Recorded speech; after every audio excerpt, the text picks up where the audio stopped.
पुराने जमाने की बात है।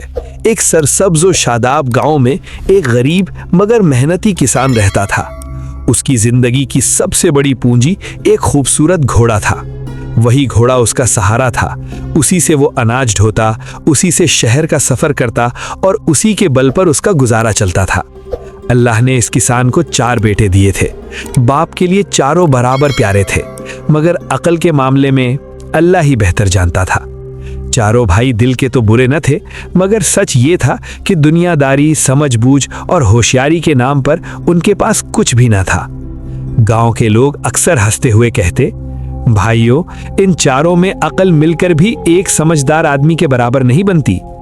किसान अपने बेटों से बहुत मोहब्बत करता था, मगर दिल ही दिल में वो अक्सर दुआ करता, या अल्लाह, मेरे बाद इन नादानों का क्या बनेगा। वक्त गुजरता गया। एक दिन वो बूढ़ा किसान सख्त बीमार पड़ा और चंद दिनों में दुनिया से रुखसत हो गया। गांव भर में कोहराम मच गया। चारों भाई बाप की मैयत के पास बैठकर रोते रहे, मगर उनके दिलों में एक और फिक्र भी पल रही थी। बाप के मरने के बाद अब सबसे बड़ा मसला वही घोड़ा था। तीसरे दिन जब फातिहा खत्म हुई तो चारों भाई सहन में घोड़े के पास आकर बैठ गए। पहला भाई बोला, भाइयों, अब अब्बा तो नहीं रहे, इस घोड़े को कौन पालेगा। 4 आदमी एक घोड़े के पीछे भागे, ये तो बेवकूफ़ी है। दूसरा भाई बोला, हाँ, चारों का खर्च अलग अलग, घोड़ा एक, बड़ा झगड़ा होगा। तीसरा भाई कुछ सोचकर बोला, एक काम करते हैं, घोड़े को काट लेते हैं। चौथा भाई खुश होकर बोला, वाह जबरदस्त, फिर हर एक के हिस्से में एक एक टांग आ जाएगी। सबने सर हिलाकर हाँ में हाँ मिलाई। मगर कुछ देर बाद पहला भाई उलझ गया, अरे रुको, 4 टांगे तो हो गईं, मगर बाकी धड़, गर्दन, सर, ये किसके हिस्से में आएगा। चारों घोड़े के इर्द गिर्द खड़े होकर घंटों हिसाब लगाते रहे, मगर अकल तो थी नहीं, इसलिए कोई हल ना निकल सका। इतने में एक समझदार मुसाफिर वहां से गुजरा। उसने देखा कि 4 नौजवान घोड़े के गिर्द मुंह बनाकर खड़े हैं। मुसाफिर ने पूछा, भाइयों, खैरियत, इस जानवर को घेर कर क्यों खड़े हो। पहला भाई बोला, बाबा जी, हमारे अब्बा फौत हो गए हैं, अब ये घोड़ा हम चारों में बराबर कैसे बांटे। मुसाफिर मुस्कुराया और बोला, अरे नादानो, घोड़ा काटने की क्या जरूरत, इसे बाजार में बेच दो और जो पैसे मिले वो आपस में बराबर बांट लो। चारों भाई एक दूसरे का मुंह देखने लगे। फिर सब एक साथ बोले, अरे हाँ, ये तो हमें सूझा ही नहीं। यूं उन्होंने घोड़ा बेचने का फैसला किया और अगले ही दिन सुबह सवेरे शहर की तरफ रवाना हो गए। रास्ता लंबा था, दिन भर चलते रहे, भूख प्यास से बुरा हाल हो गया। शाम होते होते वो एक घने जंगल के किनारे पहुंचे। पहला भाई बोला, आज यहीं रात गुजार लेते हैं, सुबह सवेरे शहर पहुंच जाएंगे। उन्होंने घोड़े को एक दरख्त से बांधा, खुद जमीन पर लेट गए और थकन के मारे फौरन सो गए। लेकिन किस्मत को कुछ और ही मंजूर था। आधी रात के वक्त एक मशहूर चोर उधर से गुजरा। उसने देखा 4 आदमी गहरी नींद में खराटे ले रहे हैं और एक खूबसूरत घोड़ा बंधा खड़ा है। चोर ने दिल ही दिल में कहा, वाह, आज तो किस्मत जाग गई। वो आहिस्ता से आया, घोड़े की रस्सी खोली और बिना आवाज किए घोड़ा लेकर अंधेरे में गायब हो गया। कुछ देर बाद एक भाई की आंख खुली। उसने इधर उधर देखा, घोड़ा गायब। वो घबरा कर चीखा, अरे भाइयों उठो, हमारा घोड़ा चोरी हो गया। दूसरा भाई अंगड़ाई लेकर बोला, सो जाओ, जरूर रमजान खान ले गया होगा, सुबह देख लेंगे। और वो फिर सो गए। सुबह जब जागे तो वाकई घोड़ा कहीं ना था। अब वो घबरा कर रमजान खान को ढूंढने निकल पड़े। चारों भाई घोड़े के गायब होने पर पहले तो एक दूसरे को घूरते रहे, फिर यक जबान होकर बोले, ये काम 100% रमजान खान का है। ये रमजान खान इनके गांव का मशहूर आदमी था, जिस पर हर चोरी का इल्जाम पहले ही डाल दिया जाता था, चाहे कसूर उसका हो या ना हो। चुनांचे चारों भाई फौरन उसके घर की तरफ चल पड़े। रास्ते में वो एक सुनसान मैदान से गुजर रहे थे कि अचानक जमीन पर बड़े बड़े कदमों के निशान नजर आए। पहला भाई झुककर बोला, ये देखो। दूसरा भाई गौर से देखकर बोला, और ये किसी नर ऊंट के निशान लगते हैं। तीसरा भाई कुछ सोचकर बोला, ये ऊंट एक आंख से अंधा भी था। चौथा भाई बोला, और लगता है रस्सी तोड़कर भागा है। चारों भाई बड़े फख्र से एक दूसरे को देखने लगे, जैसे उन्होंने कोई बड़ा कमाल कर दिया हो। अभी वो चंद कदम ही आगे बढ़े थे कि सामने से एक परेशान हाल आदमी दौड़ता हुआ आया। वो घबराए हुए अंदाज में बोला, भाइयों, तुम लोगों ने इधर से कोई ऊंट देखा है? मेरा ऊंट रात को भाग गया है। चारों भाई फौरन बोल उठे। पहला, नर ऊंट था। दूसरा, एक आंख से अंधा था। तीसरा, रस्सी तोड़कर भागा था। वो आदमी हैरान होकर बोला, अरे तुम तो सब कुछ जानते हो, फिर ये बताओ वो गया किधर? चारों भाई इकट्ठे बोले, हमने तो ऊंट देखा ही नहीं, आगे जाकर तलाश करो। वो आदमी शक में पड़ गया, बोला, अजीब बात है, तुम्हें ऊंट की सारी निशानियां मालूम है मगर कहते हो देखा नहीं। जरूर तुम ही ने मेरा ऊंट चुराया है। चारों भाई घबरा गए। पहला भाई बोला, नहीं नहीं, हम चोर नहीं हैं, तुम चाहो तो हमारे साथ बादशाह के दरबार चल लो, वही फैसला करेगा। वो आदमी भी मान गया और सब दरबार की तरफ चल पड़े। अभी कुछ ही दूर गए थे कि रास्ते में जमीन पर नाजुक कदमों के निशान नजर आए। पहला भाई बोला, ये औरत के कदमों के निशान हैं। दूसरा भाई बोला, ये नाराज होकर घर से निकली है। तीसरा भाई बोला, और लगता है हामिला भी है। चौथा भाई बोला, रात के वक्त भागी है। इतने में एक और परेशान हाल आदमी सामने से आया और बोला, भाइयों, तुम लोगों ने इधर से मेरी बीवी को जाते देखा? रात को नाराज होकर घर से निकल गई है। चारों भाई फौरन बोले, नाराज थी, हामिला थी, रात को निकली थी। वो आदमी दंग रह गया। ये तो सब ठीक है, फिर बताओ वो गई कहाँ? चारों फिर बोले, हमने औरत देखी ही नहीं, आगे जाकर तलाश करो। अब तो वो आदमी भी भड़क उठा, बोला, ये कैसे हो सकता है? तुम सब कुछ जानते हो और फिर कहते हो देखा नहीं। जरूर तुम लोगों ने ही मेरी बीवी को अगवा किया है। अब दो इल्जाम लगाने वाले हो गए थे। चुनाचे वो सब सीधे बादशाह के दरबार की तरफ रवाना हो गए। रास्ते में वो शहर पहुंचे और एक गली में रमजान खान का घर पूछा। एक आदमी ने इशारा किया, वो रहा सामने वाला घर। इतने में घर से खुद रमजान खान निकल आया। भाई फौरन बोल पड़े, अरे रमजान खान, कल रात हमारा घोड़ा तुम ले गए थे, वापस करो। रमजान खान हैरान होकर बोला, पागल हो गए हो? मैं सारी रात घर में था, मैंने तुम्हारा घोड़ा नहीं लिया। भाई बोले, चलो घर बादशाह के पास, वही फैसला करेगा। यूं रमजान खान भी घसीटा गया और सब दरबार पहुंच गए। दरबार में बादशाह तख्त पर बैठा था।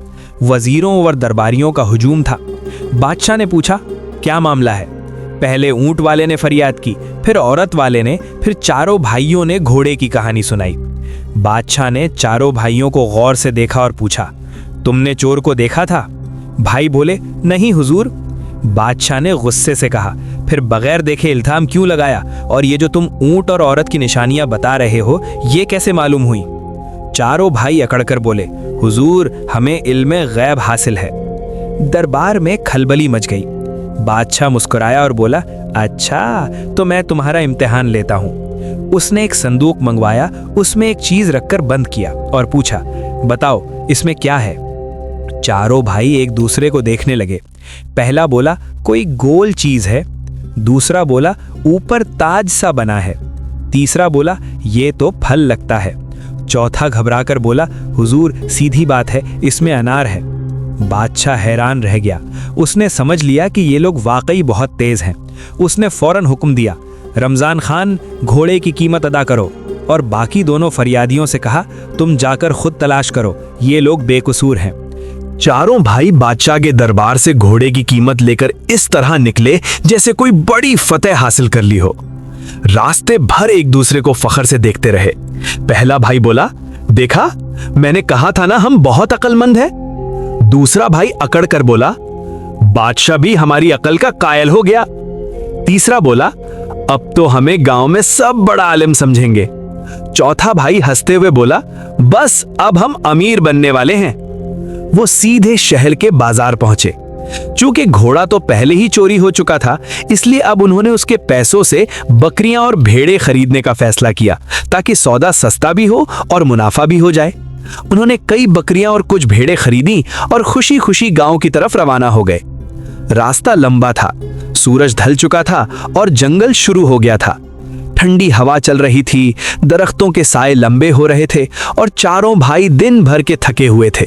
चुनांचे एक बड़े दरख्त के नीचे बकरियों को बांधकर सब लेट गए और चंद ही लम्हों में खर्राटे भरने लगे। आधी रात के करीब पहले भाई की आंख खुली। उसने नींद में करवट बदली तो अचानक उसकी नजर एक अजीब मंजर पर पड़ी। उसने देखा कि एक बकरी का बच्चा दरख्त पर चढ़ा हुआ है और नीचे चंद भेड़ें अपना मुंह हला हला कर जैसे एक दूसरे से सरगोशियां कर रही हों। पहले भाई का रंग फक हो गया। वो कांपते हुए उठ बैठा और घबरा कर बोला, अरे अल्लाह खैर, ये तो बहुत बड़ा खतरा है। उसने फौरन बाकी तीनों को झंझोड़कर जगाया और हाँफते हुए बोला, उठो उठो जल्दी, बकरियां साजिश कर रही हैं। दूसरा भाई नींद में बोला, क्या बकवास है, सोने दो। पहला चीखा, ये हमें मारने का मंसूबा बना रही हैं। वो देखो, बच्चा दरख्त पर जासूस बनकर बैठा है और भेड़ें मशवरा कर रही हैं। अब तो बाकी तीनों भी घबरा गए। अंधेरे, जंगल और नींद के नशे में किसी को अकल न रही। चौथा भाई चीखा, भागो, जान बचाओ। बस फिर क्या था, चारों भाई बकरियां और भेड़ें वहीं छोड़कर अंधेरे जंगल में ऐसे दौड़े जैसे पीछे शेर पड़ गया हो। बकरियां हैरान खड़ी देखती रह गईं। दूर जाते जाते एक भेड़ डर के मारे उनके पीछे दौड़ पड़ी। एक भाई ने मुड़कर देखा तो घबरा गया। अरे, ये तो वाकई पीछे आ गई। उसने जमीन से पत्थर उठाया और जोर से मार दिया। बेचारी भेड़ वहीं गिर पड़ी। बाकी भाई चीखे, छोड़ो, बस भागो। काफी दूर जाकर वो सब हाँपते हुए एक जगह रुक गए। सांस बहाल हुई तो पहले भाई ने कहा, जरा गिनो तो सही, हम चारों जिंदा भी हैं या नहीं। उसने गिनना शुरू किया, 1 2 3।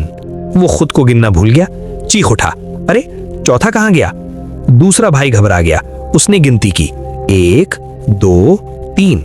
वो भी खुद को भूल गया। तीसरा बोला, अल्लाह, हमारा एक भाई जंगल में मारा गया। चौथा भी यही समझ बैठा। सब ज़ारो कतार रोने लगे। इतने में एक घुड़सवार वहां से गुजरा। उसने उनकी बातें सुनी, मुस्कुराया और बोला, भाइयों, क्या मुसीबत आ पड़ी है। उन्होंने रोते हुए कहा, हमारा एक भाई गुम हो गया है। घुड़सवार ने कहा, अच्छा, अगर मैं तुम्हारी गिनती पूरी कर दूं तो मुझे क्या इनाम दोगे। चारों बोले, हम तुम्हारे गुलाम बन जाएंगे। घुड़सवार ने एक एक का हाथ पकड़कर गिना, 1 2 3 4। चारों भाई हैरान रह गए। एक दूसरे को देखकर खुशी से चीख उठे, अरे हम तो पूरे हैं। वो घुड़सवार के कदमों में गिर गए। आप तो बहुत बड़े आलिम हैं, हम आपके गुलाम हैं। घुड़सवार हंस पड़ा और बोला, चलो मेरे घर चलकर कुछ काम कर लेना। वो उन्हें अपने बड़े से घर ले आया। अब उसने चारों को अलग अलग काम सौंप दिए। पहले भाई से कहा, तुम मेरी बूढ़ी माँ की खिदमत करो, जरा भी कोताही ना हो। दूसरे से कहा, तुम बैलों को चारा डालो। तीसरे से कहा, तुम खेत की फसल काटना। चौथे से कहा, तुम भेड़ बकरियों की निगरानी करो। अब मुसीबत का असल सिलसिला शुरू हुआ। पहला भाई माँ की खिदमत पर बैठा, एक मक्खी उसके चेहरे पर बैठी। भाई ने डंडा उठाया और जोर से मारा। बेचारी माँ चीख उठी। भाई खुश होकर बोला, वाह, मक्खी भाग गई। फिर मक्खी आई, फिर डंडा। कुछ देर बाद बूढ़ी माँ बेहोश हो गई और फिर हमेशा के लिए खामोश। भाई ने चादर ओढ़ा दी और बोला, आज तो अम्मा बहुत गहरी नींद सो गई हैं। दूसरा भाई बैलों के पास गया। सोचा, इन्हें खिलाना बड़ा मुश्किल काम है। चुनांचे उसने बैलों को ही ज़बाह कर दिया और उनके सर भूसे में दबा दिए। अब खुद ही खाते रहेंगे। तीसरे भाई ने फसल देखी तो बोला, कटाई में बहुत वक्त लगेगा। उसने आग लगा दी। अब गेहूं पहले ही भुना हुआ मिल जाएगा। चौथे भाई ने भेड़ बकरियां देखी। इतने में कुछ भूखे कुत्ते आ गए और बकरियां खाने लगे। भाई ने कहा, गरीब कुत्ते हैं, खाने दो, अल्लाह की रजा, और खुद सो गया। जब घुड़सवार वापस आया, सबसे पहले मां का कमरा, खून, लाश, फिर बैल, कटे सर, फिर खेत, राख, फिर भेड़ बकरियां, गायब। वो सर पकड़कर बैठ गया। कुछ देर बाद गहरी सांस लेकर बोला, खैर, नादान है, माफ करता हूं, और उन्हें एक और काम दे दिया। जाओ कब्रिस्तान और मेरी मां के लिए कब्र खोदाओ, कान के बराबर गहरी। चारों भाई सर हिलाकर फौरन कब्रिस्तान की तरफ रवाना हो गए। रास्ते में एक भाई बोला, ये कान के बराबर गहरी कब्र कैसी होती है। दूसरा बोला, शायद बहुत गहरी। तीसरा बोला, नहीं नहीं, कान तो छोटा होता है।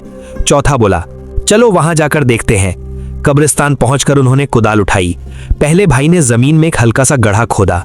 दूसरे भाई ने अपना कान उसके पास लगाकर कहा, अरे ये तो कान से बड़ी हो गई। सब घबरा गए। तीसरे ने कहा, अगर कब्र ज्यादा गहरी हो गई तो घुड़सवार हमें मार डालेगा।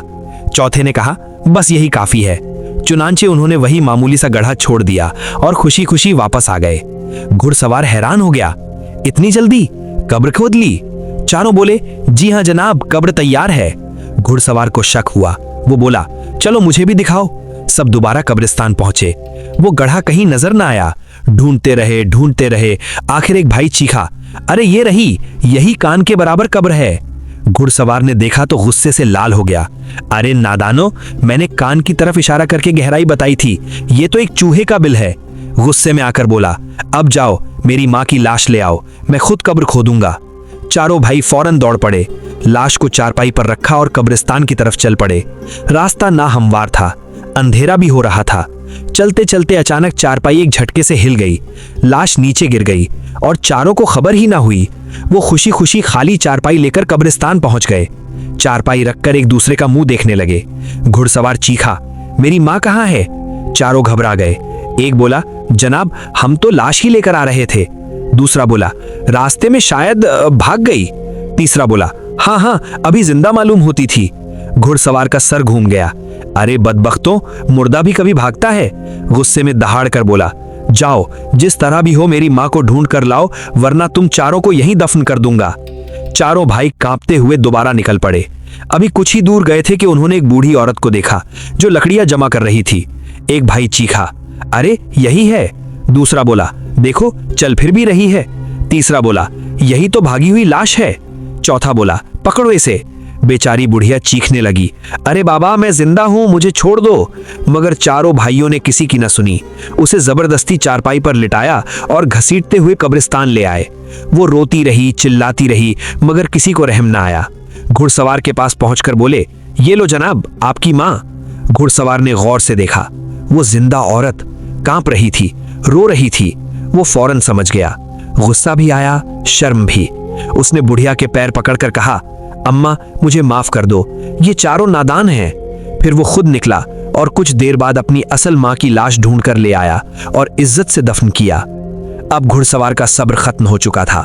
वो चारों भाइयों के पास आया और चीख कर बोला, बस बहुत हो गया। तुमने मेरी माँ मार दी, मेरे बैल काट दिए, फसल जला दी, बकरियां खिला दी और अब जिंदा औरत उठा लाए। उसने एक एक को धक्के देकर घर से बाहर निकाल दिया। आज के बाद ना मेरी शक्ल देखना, ना मेरे गांव में कदम रखना। चारों भाई सर झुकाए शर्मिंदा होकर निकल पड़े।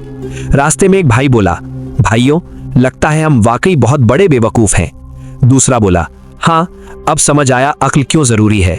तीसरा बोला, काश हमने सीखा होता। चौथा बोला, चलो अब कम से कम सीधा चलना सीखें। और उस दिन के बाद पूरे इलाके में ये चारों भाई चार अजीम बेवकूफ के नाम से मशहूर हो गए। लोग आज भी इनकी कहानी सुनाकर कहते हैं, अक्ल ना हो तो ताकत, दौलत और मौका सब बर्बाद हो जाते हैं।